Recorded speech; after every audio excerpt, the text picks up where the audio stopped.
이 오늘 7장이 대단히 중요한 장인데 이 7장에 있는 8절부터 18절까지를 다윗 언약이라 그래요. 다윗의 언약. 하나님께서 다윗과 언약을 맺었는데 이게 이제 어디까지 이루어지냐면 예수 그리스도까지 오시는 거예요.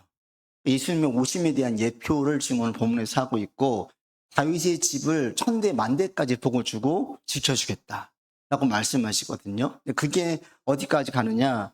예수님까지 오는 거예요. 그리고 히브리서에 보면은 누구에게 내가 아버지라고 한 적이 있느냐? 히브리서 1장에 보면 이 말씀이 있거든요. 나는 그에게 아버지가 되고 그는 내게 아들이 될 것이다 라고 말씀하셔서 이 히브리서 1장에서 이 말씀을 그대로 인용하고 있어요. 하나님께서 아들이 될 것이다. 이제 본문에 보시면 나는 그의 아버지가 되고 그들은 나의 아들이 될 것이라고 했는데 예수님께서 그렇게 고백을 하시는 거죠.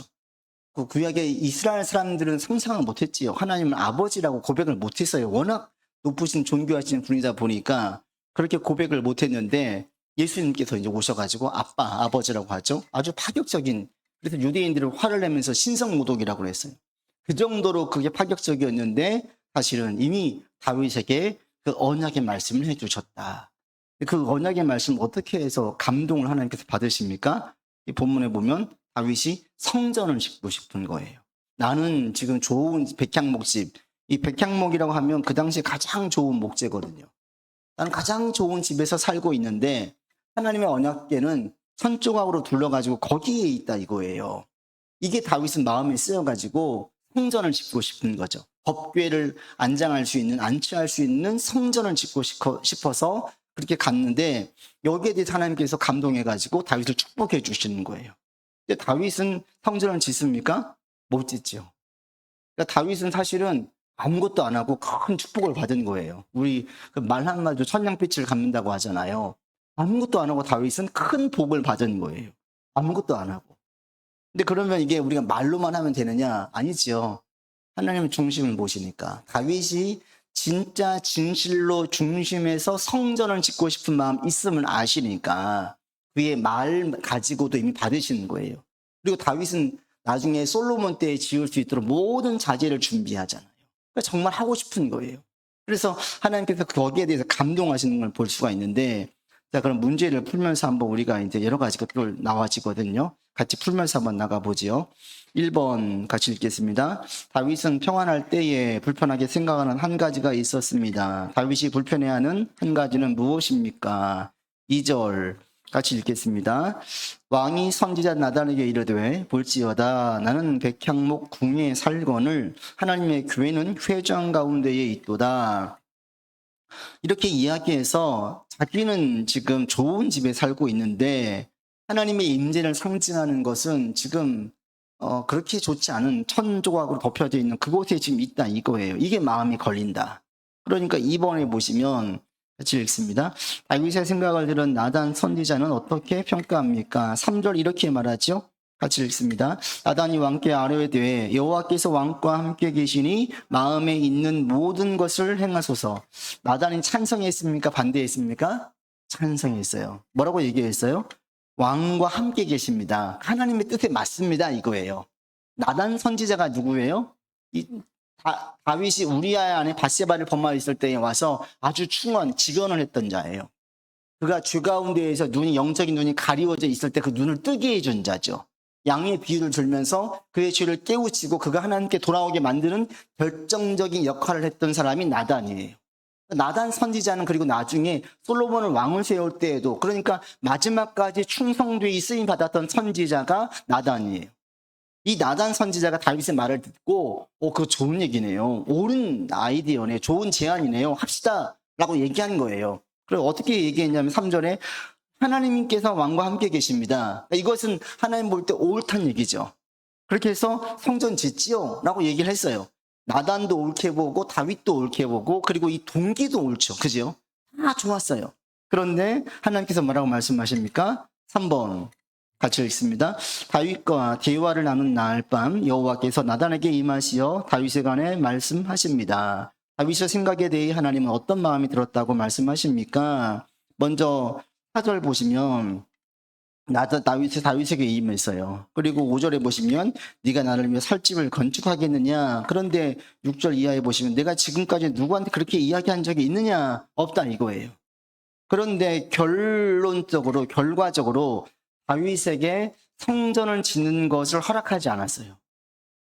역대상 22장 8절에 보면 그 이유가 분명히 나옵니다. 왜 허락하지 않았냐면 여호와의 말씀이 내게 임하여 이르시되 너는 피를 심히 많이 흘렸고 크게 전쟁하였느니라. 너가 내 앞에서 땅에 피를 많이 흘렸은즉 내 이름을 위하여 성전을 건축하지 못하리라.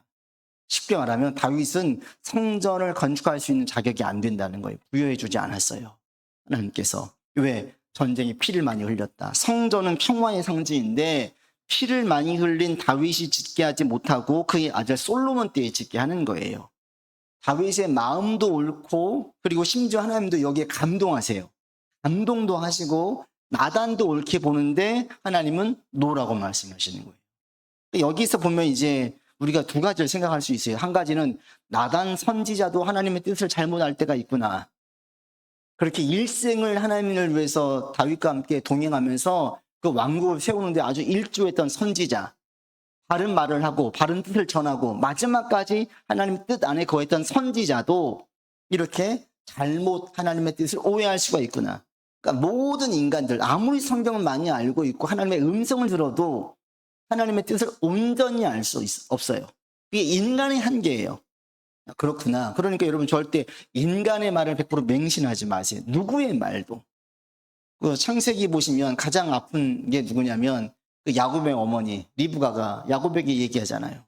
내 말만 들어라. 내 말만. 그렇게 해가지고 결국에 에서와 야곱의 왼수에 쥐게 하고 야곱은 도망을 치고 야반도주하고 그리고 나중에 그 엄마 죽을 때까지 못 만나요. 리브가는 자기 아들을 생각해서 자기 딴에는 이 야곱을 생각해서 했지만 그게 절대 옳은 게 아니었죠. 아버지를 속이고 장자의 축복을 대신 받게 하는 그 일을 같이 저질렀는데 그게 이 리브가 입장에서는 사랑으로 했지만 그건 악수였어요. 가정을 통밀박산내게 만든 수였던 거예요. 자기는 사랑으로 했지만 형제 쌍둥이 형제가 원수지게 만들었던 거지요. 인간의 말은 하나님의 뜻 안에 합당하지 않는 말은 우리가 따르는 게 옳지 않고요. 심지어 본문처럼 하나님의 뜻 안에 있고 다 옳은 것 같은데 하나님께서 막으시는 게 있어요. 다윗도 마찬가지인데 다윗은 얼마든지 하나님 보시기에 합당한 마음을 가지고 있는 자였어요. 그런데 성전을 짓는 그 소명은 다윗에게 있지 않다는 거예요. 우리가 또 한 가지 생각할 수 있는 게 바로 이 부분인데 사람마다 맡은 사명, 받은 사명이 다 달라요. 우리에게 주신 사명이 달라요. 또 시대마다 달라요. 우리 전 시대의 목사님들, 지금 시대의 목사들 다 달라요. 이전 시대의 성도들, 지금의 성도들 맡은 사명이 달라요. 20대 때의 나와 지금의 나가 또 달라요. 그래서 우리에게 맞는 사명이 무엇인지를 분별하고 알고 그거에 열심을 내는 사람들이 많은 결실을 거두게 돼요. 여러분들 자꾸 주님께 물으면서 하나님 제게 주신 사명이 무엇입니까? 물으면서 나갈 수 있기를 바랍니다. 그때 기도 가운데 주께서 열어주세요. 보게 해주세요. 그럼 그때 이제 아주 힘차게 하시면 되는 거예요. 만약 내게 주신 사명이 무엇인지를 알고 있다면 거기에 전념할 수 있기를 바랍니다.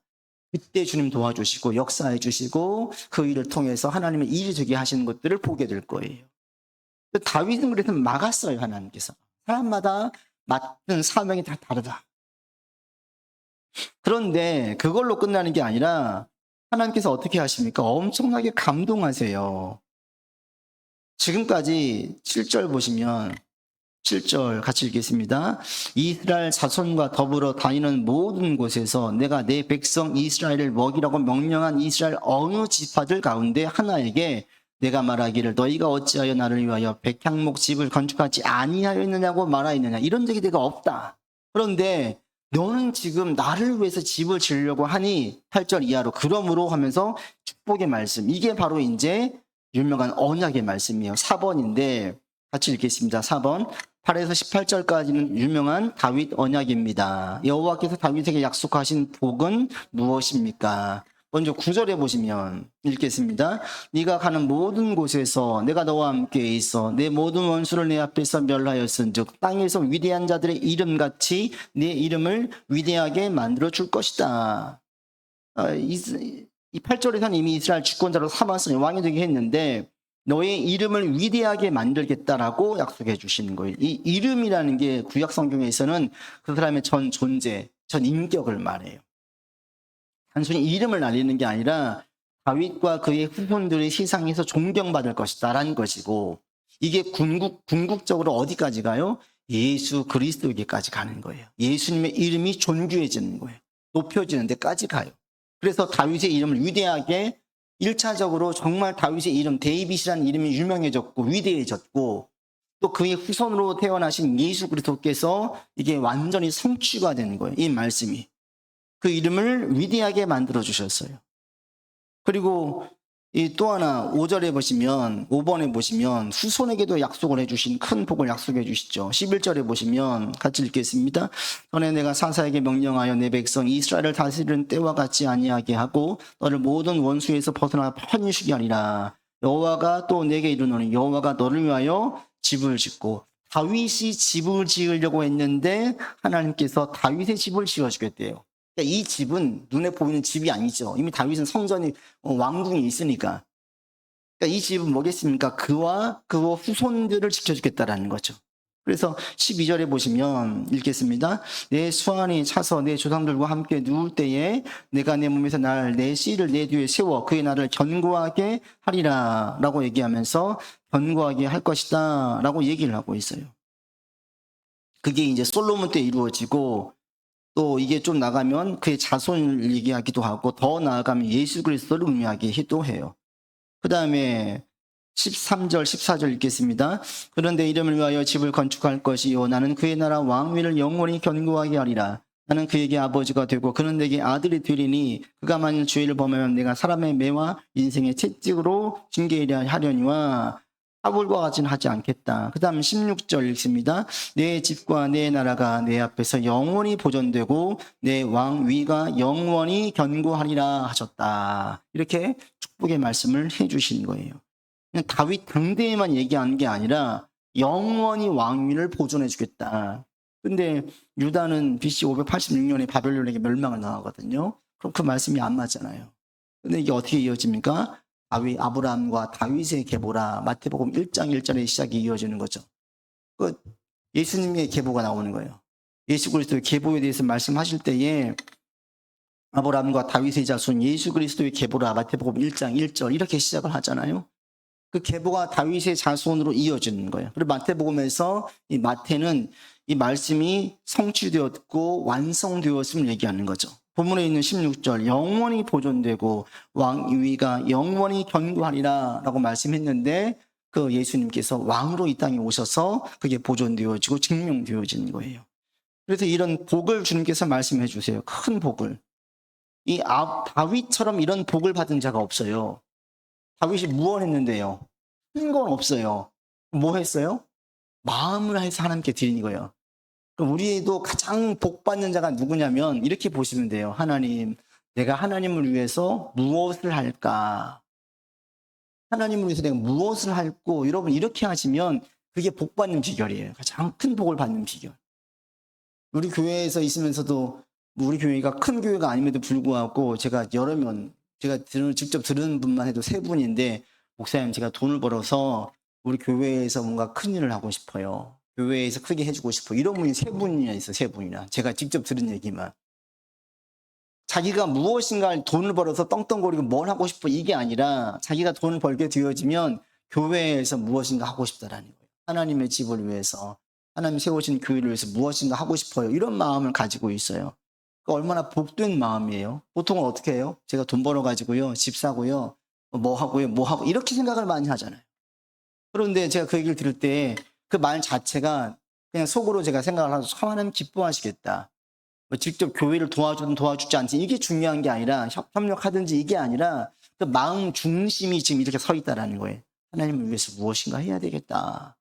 내가 좀 힘이 생기고 여력이 생기면 하나님을 위해서 무엇인가 해야 되겠다. 이 마음이 계속 있는 거예요. 근데 그게 오늘 본문에 보면 다윗의 마음인 거예요. 보통은 어떻게 되는지 아십니까? 그 들어올 때 마음하고 나올 때의 마음 달라요. 내가 곤고하고 궁핍할 때 주님 도와주시면 제가 은혜 잊지 않겠습니다. 그래요. 그랬다가 풍요로워지면 어떻게 하느냐? 그때 옛날에 힘들고 어려웠던 시절은 잊어요. 눈물 젖은 빵을 먹을 때는 잊어버려요. 그리고 그냥 자기가 대단해서 자기가 뛰어나서 그 자리에 있는 것이 그냥 착각을 해요. 교만해지고 하나님을 멀리하게 되어지고 높은 자리에서 자꾸 사람들에게 막 지시하고 지적하고 막 이런 자리만 이렇게 변질되어지는 경우가 자주 있어요. 다윗은 그런데 그러지 않았다는 거예요. 다윗이 다 안정이 되었을 때 그의 마음이 여전히 하나님께 향해 있었고 하나님을 향한 마음이 있었고 그 사랑의 마음으로 무엇인가를 하고 싶은 거예요. 여러분에게 항상 이 마음이 있기를 바랍니다. 그게 꼭 교회를 향한 마음만 아니어도 돼. 교회를 향한 마음은 꼭 그렇게 이어지지 않아도 괜찮아요. 어디에 있든지 무엇을 하든지 하나님을 위해서 내가 하나님을 위해서 무엇을 할까?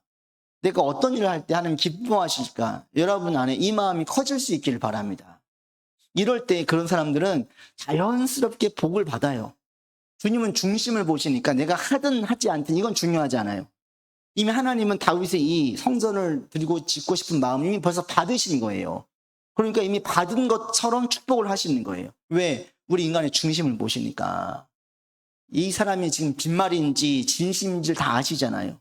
다윗은 근데 진실이었죠. 훗날 솔로몬이 성전을 짓도록 그냥 방치하지 않고 다 준비해놔요. 모든 자재를 다 준비해놓고 솔로몬은 그냥 짓기만 하면 되는 거예요. 자재를 준비할 필요가 없어요. 다윗이 다 준비해놨어요. 다윗은 정말 성전을 짓고 싶은 마음이 가득했어요.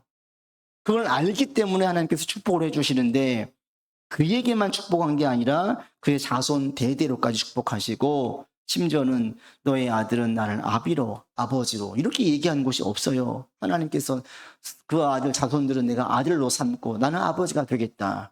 그 이후에 예수님 때 이게 완전히 성취되어집니다. 그래서 이게 아주 중요한 이 언약의 말씀이에요. 17절까지 이어지는 이 말씀이 아주 중요한 말씀이에요. 다윗은 상상도 못했지요. 자기는 그냥 눈에 보이는 성전을 짓는 걸로만 생각을 했지 이게 후손 대대로 영향을 미칠 것이라고는 생각을 못했어요. 하나님은 어떤 분입니까? 후손 대대로 영향을 주는 분이에요. 우리가 가지고 있는 물질, 가지고 있는 세상적인 힘 이것들은 그렇지 못해요. 그러나 하나님이 함께 해주시면 그것은 영원한 거예요.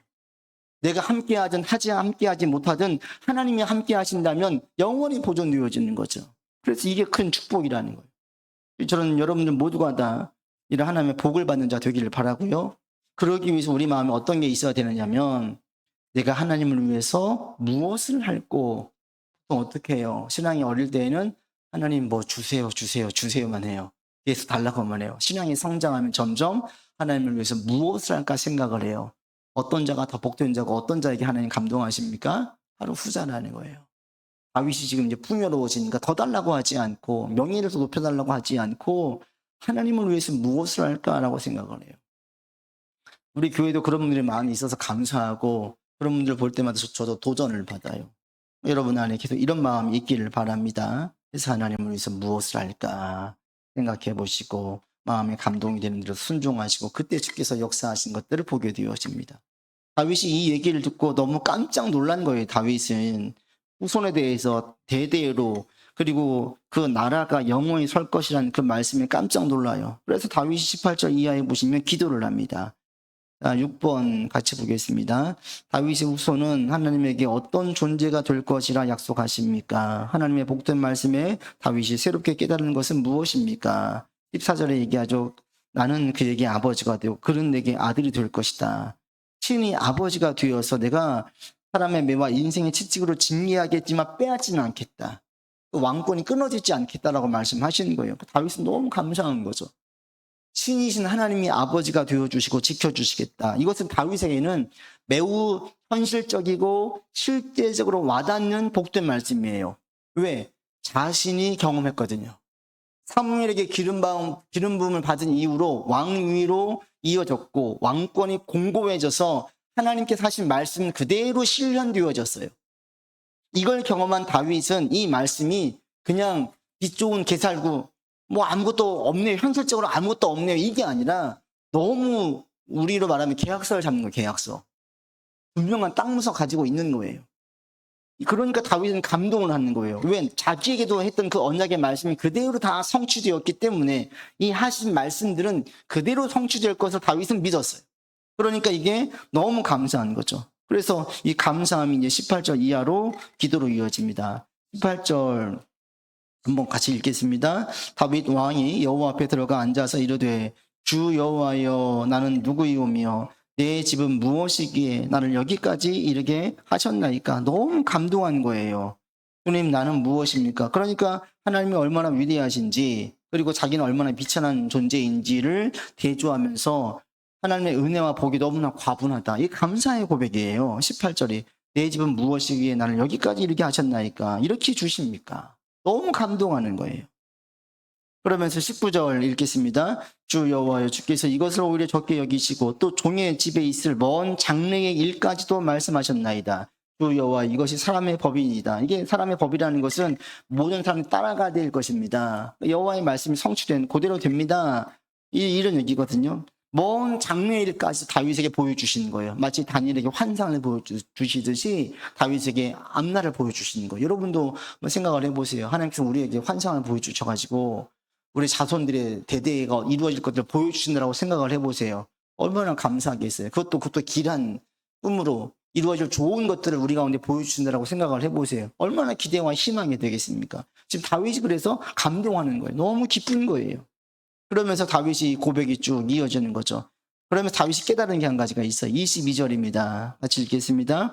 그런즉 주 여호와여 주는 위대하시니 이는 우리 귀로 들은 대로는 주와 같은 이가 없고 주 외에는 신이 없음이니이다. 다윗이 알고 있음에도 다시 한번 깨닫게 되어지는 게 뭐냐면 하나님 같은 분은 없네요. 세상에 가만히 보세요. 많은 종교들. 제가 오늘도 이제 이 관련된 주석책을 인터넷에서 보고 있는데 그 주석 중간에 이렇게 뭐었더니 무슨 애기 동자, 어떤 무당, 예쁜 아가씨가 무당 옷을 입고 있고 또 애기 동자가 나와서 그걸 보고 있어요. 그러니까 이 땅에 지금 얼마나 많은 무당들이 있는지 몰라요.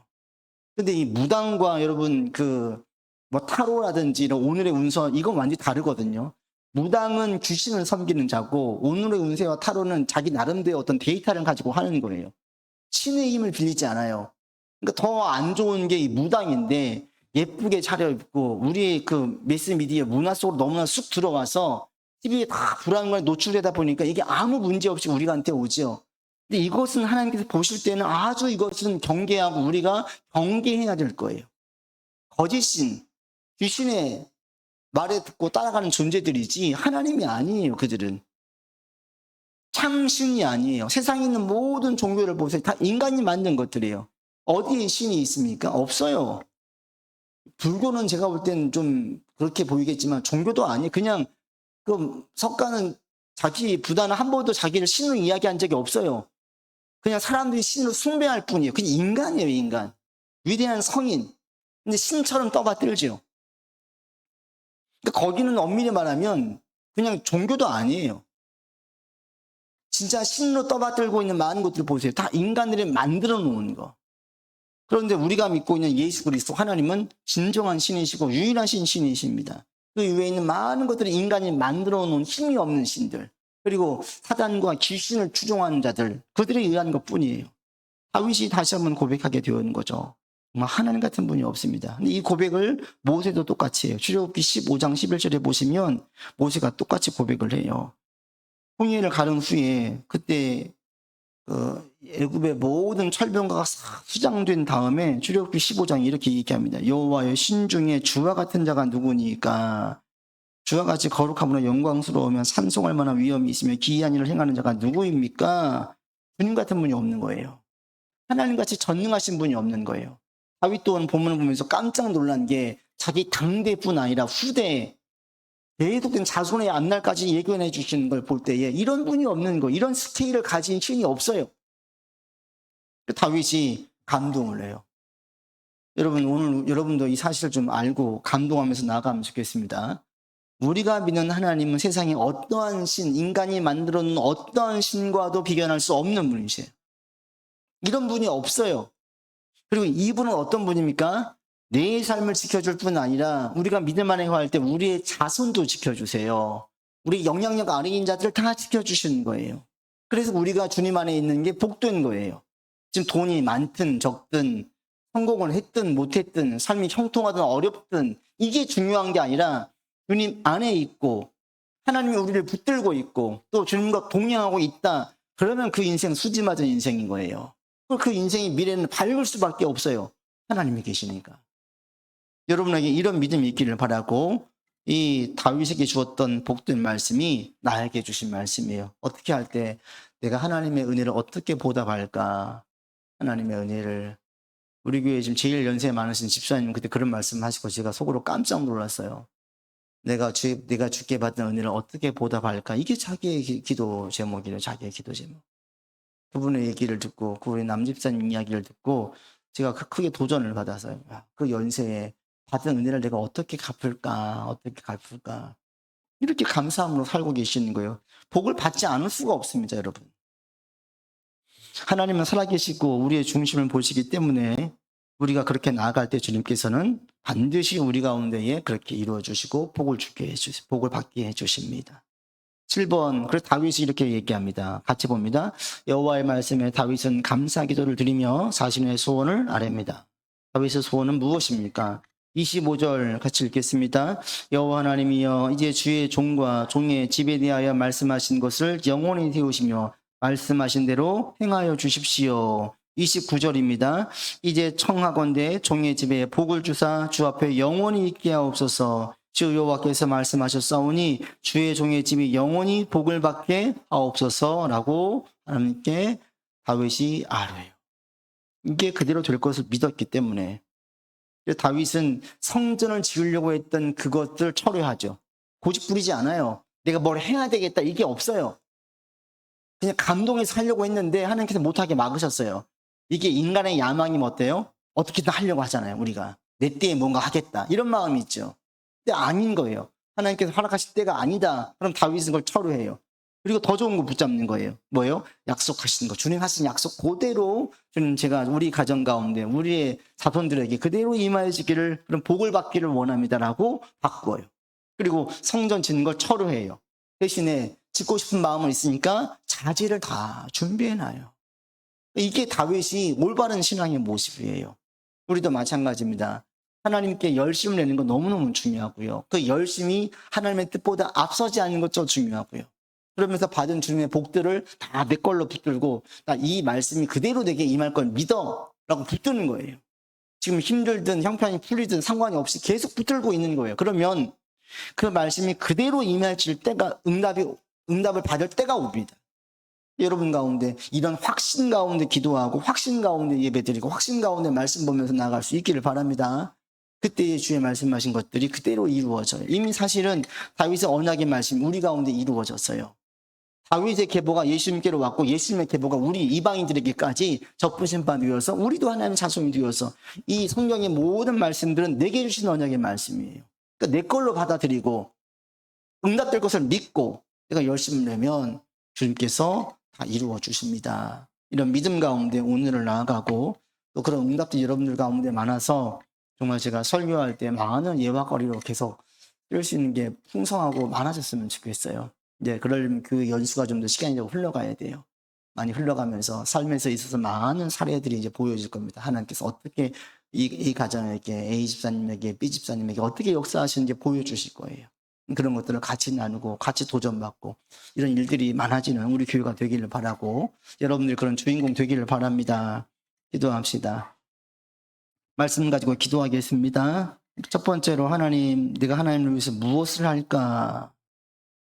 내가 어떤 일을 할까라는 고백을 여러분 한번 이 시간 기도드리겠습니다. 주님, 제가 형편이 되고 안정이 되고 조금만 자리를 잡는다면 하나님 위해서 무엇인가 하고 싶습니다. 이런 마음들이 여러분 가운데 있기를 바랍니다. 평화로울 때, 이제 풍요로울 때, 이제 잘 살자. 막 다니고 싶은 거 막 다니고 먹고 싶은 거 잔뜩 먹고 사고 싶은 거 잔뜩 사자. 이게 아니라 하나님 위해서 무엇을 할까? 이런 마음이 우리 안에 있기를 바랍니다. 또 우리에게 주신 사명이 있습니다. 하나님, 우리 이 시대에 지금 당대에 나에게 우리 가정에 우리에게 할 일이 무엇입니까? 주님께 물으십시오. 또 한 가지, 세상에 하나님 같은 존재는 없습니다 라고 고백하십시오. 같이 기도하겠습니다.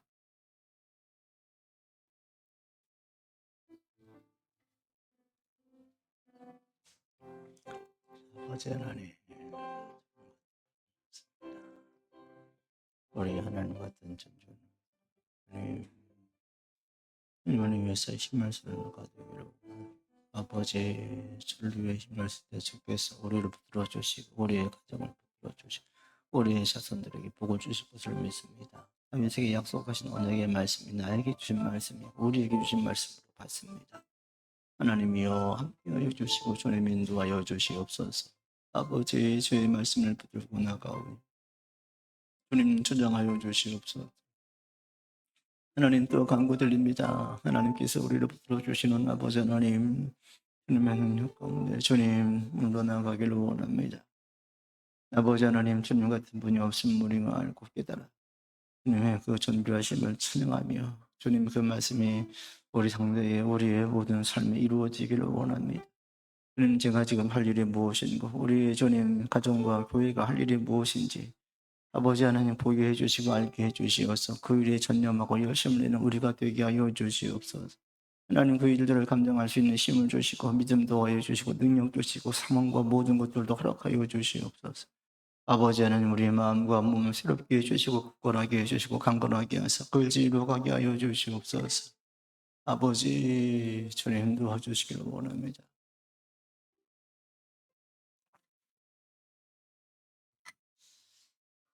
아버지 하나님, 하나님을 찬양합니다. 존귀하신 하나님, 세상에 하나님 같은 분은 없습니다.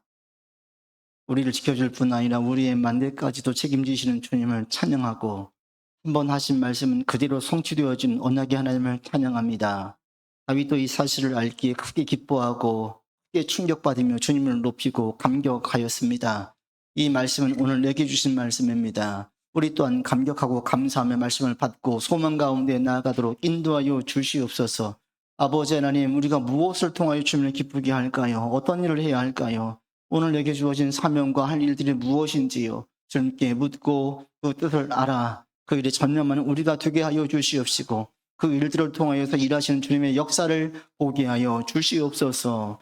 이제는 우리 구주 예수 그리스도의 은혜와 아니 없으신 하나님의 사랑하심과 성령의 교통하심과 교제하심이 전능하신 하나님, 유일하신 하나님을 찬양하며 주님만을 붙들고 의지하며 나아가는 주의 백성들 위해 주님을 위해서 자원하고 헌신한 모든 마음과 삶 위에 이제로부터 영원토록 함께 계시기를 간절히 축원하옵나이다.